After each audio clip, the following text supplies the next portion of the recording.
మనిషి అన్నాక తప్పులు చేయడం చాలా సహజం. మనం ఉదయం నిద్ర లేచినప్పటి నుంచి పడుకునే లోపు ఎన్నో పొరపాట్లు చేస్తూ ఉంటాం. మన డైలీ లైఫ్లో ముఖ్యమైన వస్తువుని ఎక్కడైనా మర్చిపోవడం, లేదా చేతిలో ఉన్న ఫోన్ కింద పడేయడం లాంటివి. ఇలాంటివి చేస్తే మహా అయితే 10,000 లేదా 20,000 నష్టం వస్తుంది.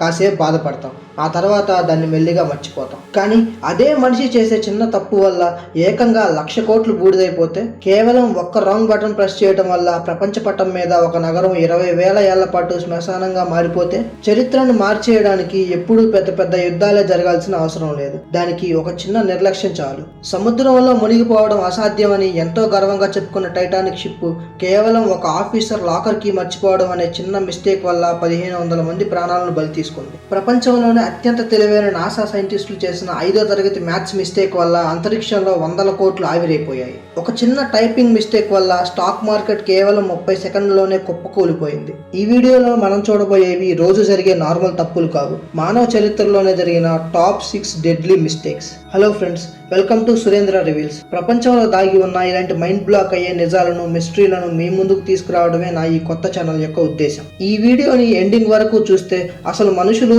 ఇలాంటి తప్పులు కూడా చేస్తారా అని మీరు కూడా ఆశ్చర్యపోతారు. ముఖ్యంగా లాస్ట్ మిస్టేక్ ని వింటే మీ మైండ్ బ్లాక్ అవ్వడం గ్యారంటీ. ఇంకా లేట్ చేయకుండా వీడియోని స్టార్ట్ చేస్తాను. 1998లో నాసా మార్స్ వాతావరణాన్ని స్టడీ చేయడానికి మార్స్ క్లైమేట్ ఆర్బిటర్ అనే ఒక అత్యంత ఖరీదైన స్పేస్ క్రాఫ్ట్ను లాంచ్ చేసింది. ఈ స్పేస్ క్రాఫ్ట్ని లాంచ్ చేయడానికి వాళ్ళకైన ఖర్చు అక్షరాల $327 మిలియన్. 9 నెలల పాటు ఎలాంటి ప్రాబ్లం లేకుండా సాఫీగా కొన్ని కోట్ల కిలోమీటర్ల పాటు ప్రయాణం చేసింది. కానీ అసలైన విపత్తు మార్స్కి దగ్గరయ్యే కొద్దీ మొదలైంది.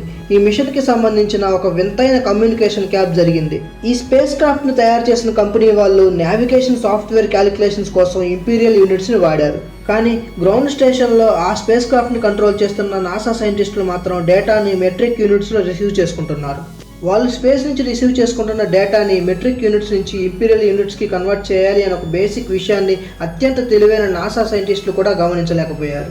సెప్టెంబర్ 23, 1999లో స్పేస్ క్రాఫ్ట్ మార్స్ యొక్క యాక్సిస్లోకి చేరే సమయం వచ్చింది. కానీ ఈ యూనిట్స్ కన్ఫ్యూజన్ వల్ల నావిగేషన్ సిస్టమ్ తప్పుగా క్యాలిక్యులేట్ చేసింది. ఆ స్పేస్ క్రాఫ్ట్ ఉండాల్సిన సేఫ్ హైట్ సుమారు 226 కిలోమీటర్లు కాకుండా మార్స్ వాతావరణానికి అతి దగ్గరగా, అంటే కేవలం 56 కిలోమీటర్ల ఎత్తులోకి వెళ్ళిపోయింది. కంట్రోల్ రూమ్లో ఉన్న సైంటిస్టులు ఇది తప్పు అని గ్రహించి దాన్ని పైకి లేపడానికి ట్రై చేసే లోపే సిగ్నల్ కట్ అయిపోయింది. మార్స్ ప్లానెట్ యొక్క వాతావరణ ఒత్తిడికి మరియు విపరీతమైన వేడికి ఆ స్పేస్ క్రాఫ్ట్ కొన్ని నిమిషాల్లోనే మంటల్లో కాలి బూడిదైపోయింది. 2 ఏళ్ల సైంటిస్టుల కష్టం, 100 కోట్ల ప్రజాధనం కేవలం కొన్ని సెకండ్ల వ్యవధిలోనే గాల్లోనే మాడి మసైపోయింది. ఒక 6th క్లాస్ పిల్లోడు చేసే యూనిట్ కన్వర్షన్ ని మిస్ అవ్వడం వల్ల నాసా చరిత్రలోనే ఇది ఒక చీకటి రోజుగా మిగిలిపోయింది.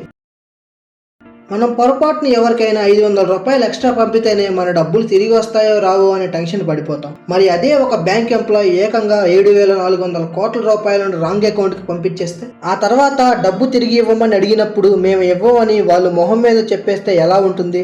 2020 ఆగస్టులో సిటీ బ్యాంక్లో జరిగిన ఈ సంఘటన ప్రపంచ బ్యాంకింగ్ సిస్టమ్ మొత్తాన్ని షాక్కి గురి చేసింది. సిటీ బ్యాంక్ అప్పట్లో రెవ్లాన్ అనే ఒక ఫేమస్ కాస్మెటిక్ కంపెనీకి లోన్ ఏజెంట్గా ఉండేది. ఆ రోజు రెవ్లాన్ కంపెనీ అప్పు తీసుకున్న వాళ్లకు వడ్డీ కింద $7.8 మిలియన్ పంపించాలి. కానీ ఆ వెబ్సైట్ యొక్క సాఫ్ట్వేర్ డిజైన్ చాలా కన్ఫ్యూజింగ్గా ఉంది. ఒకవేళ కేవలం వడ్డీ మాత్రమే పంపాలంటే అందులో ఉన్న 3 వేరువేరు బాక్సుల్లో టిక్ మార్క్ పెట్టాలి. కానీ ఆ సిస్టమ్ దగ్గర పనిచేస్తున్న ఎంప్లాయీ కన్ఫ్యూజన్లో కేవలం ఒకే ఒక బాక్సులో టిక్ చేసి ఎంటర్ కొట్టాడు. దీనివల్ల వడ్డీ డబ్బులు మాత్రమే వెళ్లాల్సిన అకౌంట్కి ఏకంగా ప్రిన్సిపల్ అమౌంట్ $900 మిలియన్, అంటే సుమారు 7,400 కోట్లు రెవ్లాన్ కంపెనీకి అప్పు ఇచ్చిన 10 వేరువేరు కంపెనీల అకౌంట్లోకి వెళ్ళిపోయింది. ఆ తర్వాత రోజు ఉదయం బ్యాంక్ అధికారులు తమ తప్పు తెలుసుకుని, సారీ అండి, అది మా పొరపాటు, మా డబ్బులు మాకు తిరిగి పంపండి అని ఆ కంపెనీలను అడిగారు. అందులో కొన్ని కంపెనీలు రిక్వెస్ట్ చేయగానే వాళ్ళ డబ్బుని వెనక్కి తిరిగి ఇచ్చేశాయి. కానీ సుమారు $500 మిలియన్ తీసుకున్న కొన్ని కంపెనీలు మాత్రం మాకు రావాల్సిన అప్పు తీరిపోయింది, మేము తిరిగి ఇచ్చే ప్రసక్తి లేదు అని తేల్చి చెప్పేశారు. ఈ విషయం కోర్టుకు చేరింది. సాధారణంగా పొరపాటుని ఎవరికైనా డబ్బులు వెళ్తే వాళ్ళు తిరిగి ఇవ్వాలి అనేది చట్టం. కానీ ఈ కేసులో జడ్జి ఒక వింతైన తీర్పుని ఇచ్చారు. ఒకవేళ పంపిన వాళ్ళే ఆ డబ్బు అప్పుగా ఉన్న మొత్తానికి సమానంగా పంపితే, తీసుకున్న వాళ్ళు అది బ్యాంక్ చేసిన తప్పు అని అనుకోవడానికి అవకాశం లేదు అని చెప్తూ సిటీ బ్యాంకుకు వ్యతిరేకంగా తీర్పు ఇచ్చారు. ఒకే ఒక రాంగ్ బటన్ ప్రెస్ చేయడం వల్ల 1,000 కోట్లు పోవడమే కాకుండా కోర్టులో కూడా ఓడిపోవడం సిటీ బ్యాంకుకి ఒక పెద్ద అవమానంగా మిగిలిపోయింది. ఒక వెబ్సైట్ యొక్క సాఫ్ట్వేర్ డిజైన్ సరిగ్గా లేకపోతే ఇంత భారీ మూల్యం చెల్లించుకోక తప్పదు అని చెప్పడానికి ఇది ఒక క్లాసిక్ ఎగ్జాంపుల్. అది 1912 ఏప్రిల్ 10. అప్పట్లో ప్రపంచంలోనే అత్యంత విలాసవంతమైన నౌక టైటానిక్ తన మొదటి ప్రయాణాన్ని మొదలుపెట్టింది. ఇది ఒక అన్సింకబుల్ షిప్ అని గర్వంగా చెప్పుకున్న ఈ నౌకలో కోటీశ్వరుల నుండి సామాన్యుల వరకు సుమారు 2200 మంది ప్రయాణిస్తున్నారు. అందరూ ఎంతో ఆనందంగా ఉన్నారు. కానీ వాళ్ళ కళ్ళ ముందు ఒక ఘోరమైన మృత్యు పొంచి ఉందని, అది ఒక చిన్న తాళం రూపంలో ఉందని ఎవ్వరూ ఊహించలేదు. షిప్ బయలుదేరడానికి కొన్ని గంటల ముందు ఆ షిప్ యొక్క స్టాఫ్ లో ఒక చిన్న మార్పు జరిగింది. టైటానిక్ కి సెకండ్ ఆఫీసర్ గా పనిచేయాల్సిన డేవిడ్ బ్లేయర్ ని ఆఖరి నిమిషంలో వేరే నౌకకు బదిలీ చేశారు. అతని ప్లేస్ లో హెన్రీ వైల్డ్ అనే ఆఫీసర్ వచ్చాడు.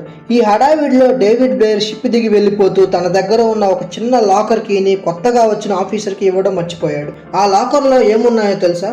బైనాకులర్స్. ఏప్రిల్ 14 రాత్రి సముద్రం ప్రశాంతంగా ఉన్న సమయంలో ఆ ప్రాంతంలో మంచు కొండలు ఉన్నాయని టైటానిక్ కి హెచ్చరికలు అందాయి. టైటానిక్ నౌక పైన ఉన్న క్రాస్ నెస్ట్ లో నిలబడి ఇద్దరు సిబ్బంది మంచు కొండల కోసం వెతుకుతున్నారు. కానీ అక్కడ గడ్డకట్టే చలి మరియు భయంకరమైన చీకటి ఉండటం వల్ల వాళ్ళకి దూరంగా ఉండే మంచు కొండలు సరిగా కనిపించలేదు. ఒకవేళ ఆ బైనాకులర్స్ గనక వాళ్ళ దగ్గర ఉంటే కిలోమీటర్ల దూరంలోనే మంచు కొండను చూడగలిగేవారు. కానీ ఆ లాకర్ కి లేకపోవడం వల్ల వాళ్ళు కేవలం తమ కళ్ళతోనే ఆ చీకట్లో మంచుకొండల కోసం వెతకాల్సి వచ్చింది. బైనాకులర్స్ లేకపోవడం వల్ల ఆ మంచుకొండ కేవలం 500 మీటర్ల దూరంలో ఉన్నప్పుడు మాత్రమే వాళ్ళ కళ్ళకు కనిపించింది. ఆ మంచుకొండ వాళ్ళ కళ్ళకు కనిపించిన వెంటనే అలారం మోగించారు. షిప్పుని పక్కకి తిప్పడానికి ప్రయత్నించారు. కానీ అప్పటికే జరగాల్సిన నష్టం జరిగిపోయింది. కేవలం ఒక 30 సెకండ్ల ముందు ఆ మంచుకొండను చూసి ఉంటే టైటానిక్ సేఫ్ గా ఉండేది.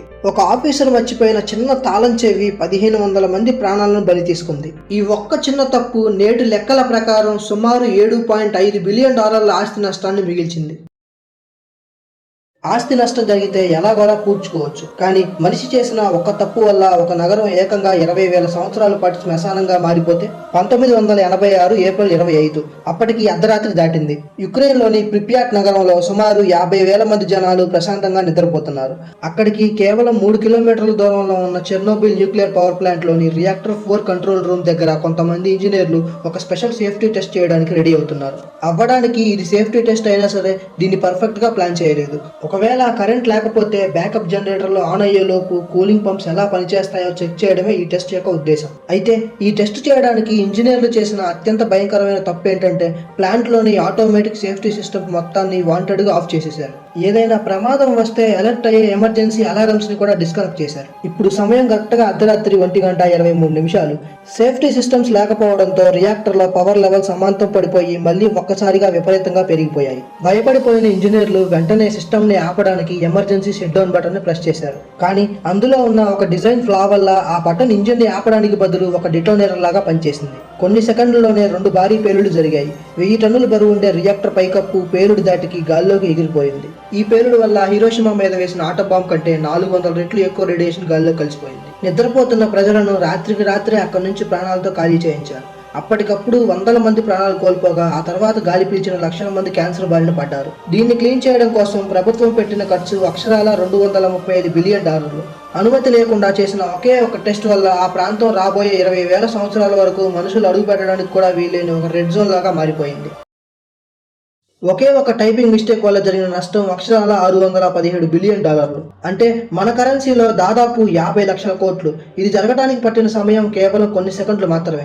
అది డిసెంబర్ 8, 2005 జపాన్లోని స్టాక్ ఎక్స్చేంజ్ లో జేకామ్ అనే కొత్త రిక్రూట్మెంట్ కంపెనీ తమ షేర్లని మొట్టమొదటిసారి పబ్లిక్ లోకి రిలీజ్ చేస్తుంది. దీన్నే IPO అంటారు. జపాన్లోని అతిపెద్ద బ్రోకరేజ్ సంస్థ అయిన మిజోహు సెక్యూరిటీస్ లో ఒక ట్రేడర్ తన కంప్యూటర్ ముందు కూర్చొని ఈ షేర్లను అమ్మడానికి రెడీగా ఉన్నాడు. అతను చేయాల్సిన పని చాలా సింపుల్. జేకామ్ కంపెనీకి చెందిన ఒక షేర్ను $6,10,000 అంటే మన లెక్కలో దాదాపు $4 లక్షల రూపాయలకు అమ్మాలి. కానీ అతను ఆ కంగారులో కన్ఫ్యూజన్ లో 6,10,000 షేర్లను ఒక్కోటి $1 చొప్పున అమ్మేలా టైప్ చేసి ఎంటర్ బటన్ నొక్కేశాడు. ఇక్కడ మోస్ట్ షాకింగ్ ఇన్సిడెంట్ ఏంటంటే అసలు ఆ జేకామ్ కంపెనీకి మార్కెట్ లో ఉన్న మొత్తం షేర్లు కేవలం 14,500 మాత్రమే. అంటే ఇక్కడ కంపెనీకి ఉన్న షేర్ల కంటే 41 రెట్లు ఎక్కువ అమ్మకానికి పెట్టారు. మామూలుగా అయితే ఏ కంప్యూటర్ సిస్టమ్ అయినా ఇది ఇంపాసిబుల్ ఎర్రర్ అని చెప్పి ఆ ఆర్డర్ ని వెంటనే రిజెక్ట్ చేయాలి. కానీ టోక్యో స్టాక్ ఎక్స్చేంజ్ లో ఉన్న సాఫ్ట్వేర్ బగ్ వల్ల ఆ రాంగ్ ఆర్డర్ కూడా యాక్సెప్ట్ అయిపోయింది. కేవలం కొన్ని సెకండ్ల వ్యవధిలోనే ఆ ట్రేడర్ కి తాను ఎంత పెద్ద తప్పు చేశాడో అర్థమైంది. వెంటనే భయంతో వణికిపోతూ ఆ ఆర్డర్ క్యాన్సిల్ చేయడానికి వరుసగా 3 సార్లు ప్రయత్నించాడు. కానీ ఆర్డర్ ఆల్రెడీ యాక్సెప్ట్ అయిపోవడం వల్ల సిస్టమ్స్ దాన్ని క్యాన్సిల్ చేయలేదు. ఈ లోపు దొరికిందే ఛాన్స్ అని మిగతా ట్రేడర్స్ అందరూ ఎగబడి పడి ఆ షేర్లన్నింటినీ చాలా తక్కువ రేటుకే కొనేశారు. వాళ్ళు చూస్తుండగానే కేవలం 30 నిమిషాల్లోనే జపాన్ స్టాక్ మార్కెట్ మొత్తం కుప్పకూలిపోయింది. ఒక మనిషి చేసిన చిన్న టైపింగ్ మిస్టేక్ మరియు సిస్టమ్ లో ఉన్న ఒక చిన్న బగ్ వల్ల వందల కోట్ల నష్టాన్ని చూశారు. ఒక దేశం యొక్క ఆర్థిక వ్యవస్థ అరగంటలో ఎలా ఒరిగిపోయిందో అని చెప్పడానికి ఇది ఒక బెస్ట్ ఎగ్జాంపుల్. సో చూసారు కదా ఫ్రెండ్స్, ఇది వాటి వీడియో. ఒక చిన్న టైపింగ్ మిస్టేక్, మర్చిపోయిన ఒక తాళం, ఆలోచించకుండా చేసిన ఒక రాంగ్ క్లిక్ చరిత్రలో ఎంత పెద్ద నష్టాన్ని మిగిల్చాయో చూసాం కదా.